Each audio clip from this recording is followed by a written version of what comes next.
आज का ये डिक्टेशन न्यूज़पेपर से लिया गया है, तो इसको आप लोग लिखें और ट्रांसक्रिप्ट करें। रेडी।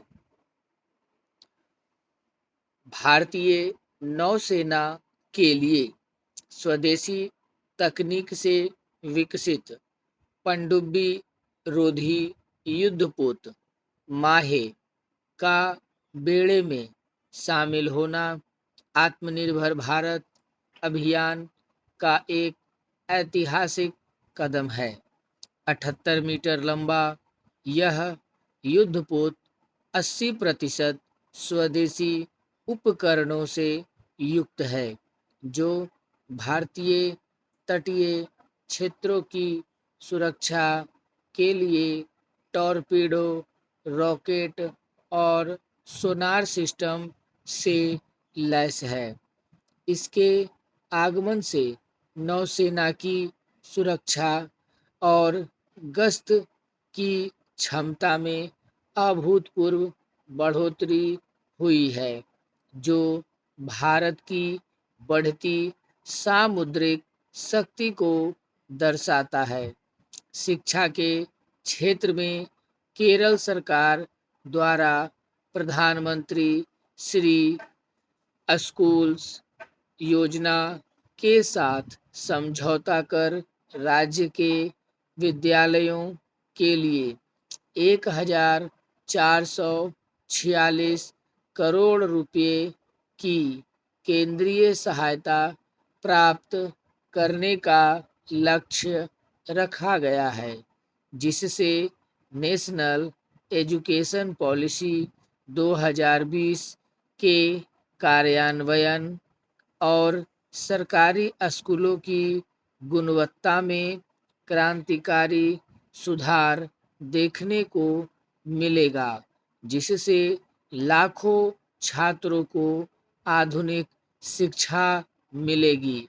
रक्षा के क्षेत्र में केंद्रीय रक्षा मंत्री राजनाथ सिंह ने नई दिल्ली में डिफेंस प्रोक्योरमेंट मैनुअल 2025 जारी किया, जिससे थल, जल, वायु सेना के लिए खरीद प्रक्रिया अधिक पारदर्शी, त्वरित और सुलभ होगी।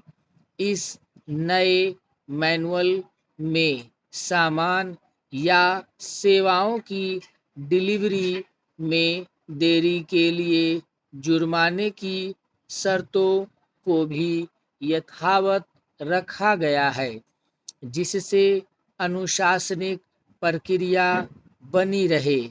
इसी दौरान सेना के लिए लगभग 69,000 करोड़ रुपये में पूंजीगत अधिग्रहण को हरी झंडी दी गई है।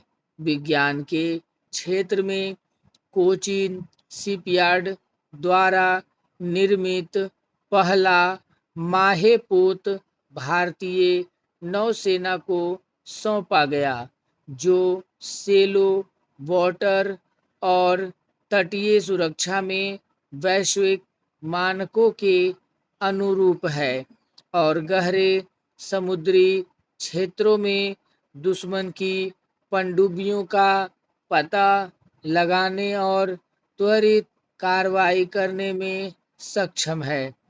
अंतर्राष्ट्रीय संबंधों में भारत को पेरिस, फ्रांस स्थित यूनेस्को के मुख्यालय में आयोजित अंतर्राष्ट्रीय सम्मेलन में 2025-27 कार्यकाल हेतु COP10 ब्यूरो का वाइस चेयरपर्सन पुनः निर्वाचित किया गया, जिससे भारत की कूटनीतिक साख और वैश्विक खेल नीति निर्माण में दखल और मजबूत हुआ है।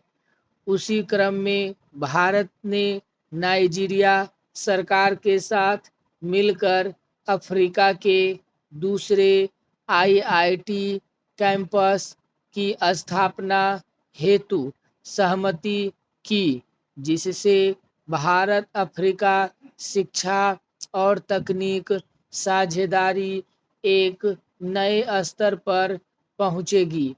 वैज्ञानिक और तकनीक ज्ञान का प्रसार होगा तथा नाइजीरिया जैसे विकासशील देश में तकनीकी क्रांति का मार्ग खुलेगा। विज्ञान जगत में नासा ने पृथ्वी के नए अस्थायी चंद्रमा 2025 क्वासी मून की खोज की पुष्टि की है, जिसका व्यास 18 से 36 मीटर है और जो 2083 तक पृथ्वी के पास अपनी कक्षा में घूमता रहेगा। यहाँ से खगोल विज्ञानियों के लिए ग्रहों के गुरुत्वीय प्रभाव को समझने का नया अवसर मिला है। वित्त जगत में भारतीय स्टेट बैंक को विश्व का सर्वश्रेष्ठ कंज्यूमर बैंक और भारत का सर्वश्रेष्ठ बैंक घोषित किया गया, जिससे बैंकिंग सेक्टर में भारत की विश्वसनीयता बढ़ी है। इसके साथ ही भारतीय रिजर्व बैंक के अनुसार भारत का विदेशी मुद्रा भंडार 700 अरब डॉलर की ऐतिहासिक सीमा पार करते हुए मजबूत आर्थिक स्थिरता को दर्शाता है, जिसमें गोल्ड रिजर्व में 6.1 बिलियन की वृद्धि महत्वपूर्ण भूमिका निभाती है। हालांकि डॉलर की बिक्री के चलते विदेशी संपत्ति थोड़ी घटी है। बैंकिंग सेक्टर में अमेरिका की सबसे बड़ी निवेश कंपनी ब्लैकस्टोन ने फेडरल बैंक में 9.99% हिस्सेदारी लेने के लिए 6,196.51 करोड़ की डील घोषित की है, जो वैश्विक निवेशकों का भारत के प्रति उभरते विश्वास को दर्शाता है। इसी तरह पंजाब नेशनल बैंक ने कैनरा HSBC लाइफ इंश्योरेंस में अपनी 10% हिस्सेदारी बेचकर अपने पूंजी आधार को मजबूत किया है। हाल ही में UIDAI द्वारा सीता स्कीम की शुरुआत के आधार प्रमाणीकरण सेवाओं को सुरक्षित, एडवांस्ड और स्टार्टअप फ्रेंडली बनाया जा रहा है। इससे फिंगरप्रिंट ऑथेंटिकेशन और फेस लाइवेनेशन डिटेक्शन जैसे नवाचारों को बढ़ावा मिलेगा, जिससे डिजिटल इंडिया की दिशा और मजबूत होगी। खेल जगत में अर्जेंटीना के दिग्गज फुटबॉलर लियोनेल मेसी ने इंटर माइमी के लिए 28 मैचों में 29 गोल करते हुए 2025 MLS गोल्डन बूट जीत लिया, जिसमें फाइनल में हैट्रिक भी शामिल है।